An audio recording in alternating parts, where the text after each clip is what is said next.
কলকাতার বুকে আবারও এক মর্মান্তিক বিপর্যয়। ভেঙে পড়ল আস্ত একটা বহুতল নির্মাণাধীন গুদাম। 5 জনের নির্মম মৃত্যু, ধ্বংসস্তূপের নিচে চাপা পড়ে কাতরাচ্ছেন আরও বহু শ্রমিক। কিন্তু এটা কি শুধুই একটা দুর্ঘটনা, নাকি এর পেছনে লুকিয়ে আছে কোনো বড় সড়ো সিন্ডিকেট রাজ আর দুর্নীতি? দুর্ঘটনার কয়েক ঘন্টার মধ্যেই নড়ে চড়ে বসল প্রশাসন।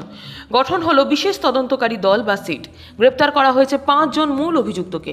আর এরই মাঝে মুখ্যমন্ত্রী শুভেন্দু অধিকারী নিলেন এক অভূতপূর্ব এবং চরম সিদ্ধান্ত। ঘটনাটি ঘটেছে কলকাতার অন্যতম ব্যস্ত এলাকা তারাতলায়। একটি বড় সড়ো বাণিজ্যিক গুদাম বা ওয়্যারহাউসের নির্মাণ কাজ চলছিল পুরোদমে। ঠিক তখনই হঠাৎ তাসের ঘরের মতন ভেঙে পড়ে বিশাল কংক্রিট ও লোহার কাঠামোটি। মুহূর্তের মধ্যে চারিদিক ধোঁয়া আর কান্নায় ভরে যায়। খবর পেয়ে ঘটনাস্থলে পৌঁছায় কলকাতা পুলিশ, বিপর্যয় মোকাবিলা বাহিনী, SDRF এবং NDRF। পরিস্থিতি এতটাই জটিল ছিল যে শেষ পর্যন্ত উদ্ধার কাজে নামাতে হয় ভারতীয় সেনাবাহিনীকেও। যুদ্ধকালীন তৎপরতায় ধ্বংসস্তূপ সরিয়ে এখনো পর্যন্ত 5 জনের মৃতদেহ উদ্ধার করা হয়েছে। আহত হয়েছেন প্রায় 20 জন শ্রমিক, যাদের মধ্যে 2 জনের অবস্থা অত্যন্ত আশঙ্কাজনক। তারা এই মুহূর্তে চিকিৎসাধীন রয়েছেন SSKM হাসপাতালে। এই ভয়াবহ ঘটনার পর রাজ্য জুড়ে তীব্র ক্ষোভের সৃষ্টি হয়েছে।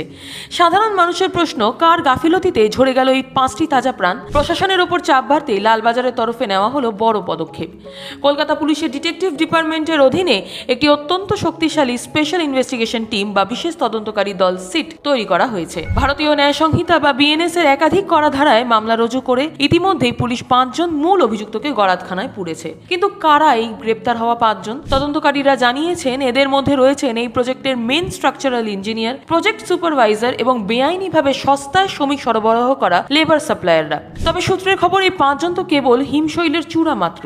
এর পেছনে কোনো বড় প্রভাবশালী মাথা বা প্রমোটার চক্র জড়িত আছে কিনা তা খতিয়ে দেখছে সিট। কিন্তু এই ঘটনার আসল মোড় ঘুরল মুখ্যমন্ত্রী শুভেন্দু অধিকারীর একটি ঘোষণায়। তারাতলা কাণ্ডের পর তিনি আর কোনো ঝুঁকি নিতে নারাজ। আজ বিধানসভা অধিবেশনে এই নিয়ে তিনি একটি অত্যন্ত গুরুত্বপূর্ণ এবং কড়া বিবৃতি দিতে পারেন। তবে তার আগেই নবান্ন থেকে জারি হয়েছে এক ঐতিহাসিক নির্দেশিকা। মুখ্যমন্ত্রী স্পষ্ট জানিয়ে দিয়েছেন, পূর্ববর্তী তৃণমূল সরকারের আমলে অনুমোদিত রাজ্যের সমস্ত নির্মাণাধীন বাণিজ্যিক প্রকল্পের কাজ আগামী 31শে জুলাই 2026 পর্যন্ত সম্পূর্ণ স্থগিত থাকবে। প্রায় 1 মাসেরও বেশি সময় ধরে রাজ্যের সমস্ত বড় বড় কমার্শিয়াল প্রজেক্টের কাজ থমকে থাকবে। কিন্তু কেন এই ঢালাও নিষেধাজ্ঞা? সরকারের লক্ষ্য এই সময়ের মধ্যে প্রতিটি প্রজেক্টের পরিকাঠামো খতিয়ে দেখতে একটি ব্যাপক স্ট্রাকচারাল অডিট করা হবে। বিশেষ করে যে সমস্ত বহুতল বা গুদাম জলাশয় ভরাট করে বেআইনিভাবে তৈরি করা হয়েছে বা হচ্ছে, সেগুলি স্ক্যানারের নিচে আনা হবে। শুভেন্দু অধিকারীর এই সিদ্ধান্ত একদিকে যেমন বেআইনি প্রমোটিং চক্রের কোমর ভেঙে দেওয়ার মতো পদক্ষেপ, তেমনই এর একটা বড় রাজনৈতিক দিকও রয়েছে। পূর্বতন সরকারের আমলের দুর্নীতি ও কাটমানি সংস্কৃতির কারণেই যে আজ এই ধরনের দুর্বল পরিকাঠামো তৈরি হয়েছে, তা এই সিদ্ধান্তের মাধ্যমে সাধারণ মানুষের সামনে তুলে ধরতে চাইছে বর্তমান শাসক দল। এদিকে আলিপুর আবহাওয়া দপ্তর জানাচ্ছে, কলকাতা এবং দক্ষিণবঙ্গের জেলাগুলিতে বর্ষা পুরো দমে সক্রিয় হয়ে উঠেছে। আজ থেকে ভারী বৃষ্টির পূর্বাভাস রয়েছে।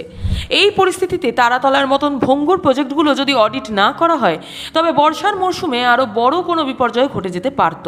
তাই সরকারের এই সিদ্ধান্তকে সাময়িকভাবে কঠোর মনে হলেও সাধারণ মানুষের নিরাপত্তার স্বার্থে এটি অত্যন্ত জরুরি ছিল বলে মনে করছেন বিশেষজ্ঞরা। তারাতলার এই মর্মান্তিক ঘটনা আমাদের আরও একবার মনে করিয়ে দিল যে সস্তা মুনাফার লোভ কি করে মানুষের জীবনের চেয়ে বড় হয়ে ওঠে। তবে সিটের এই তদন্ত এবং রাজ্য সরকারের নেওয়া এই কড়া পদক্ষেপ কি পারবে আগামী দিনে এই ধরনের বিপর্যয় রুখতে, নাকি অডিট শেষ হতেই পরিস্থিতি আবার আগের মতোই হয়ে যাবে?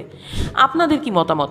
মুখ্যমন্ত্রী শুভেন্দু অধিকারীর এই সিদ্ধান্তকে কি আপনারা সমর্থন করেন? নিচে কমেন্ট বক্সে অবশ্যই আপনার মূল্যবান মতামত জানান। ভিডিওটি ইনফরমেটিভ মনে হলে লাইক শেয়ার করতে ভুলবেন না। দেখা হচ্ছে খুব তাড়াতাড়ি।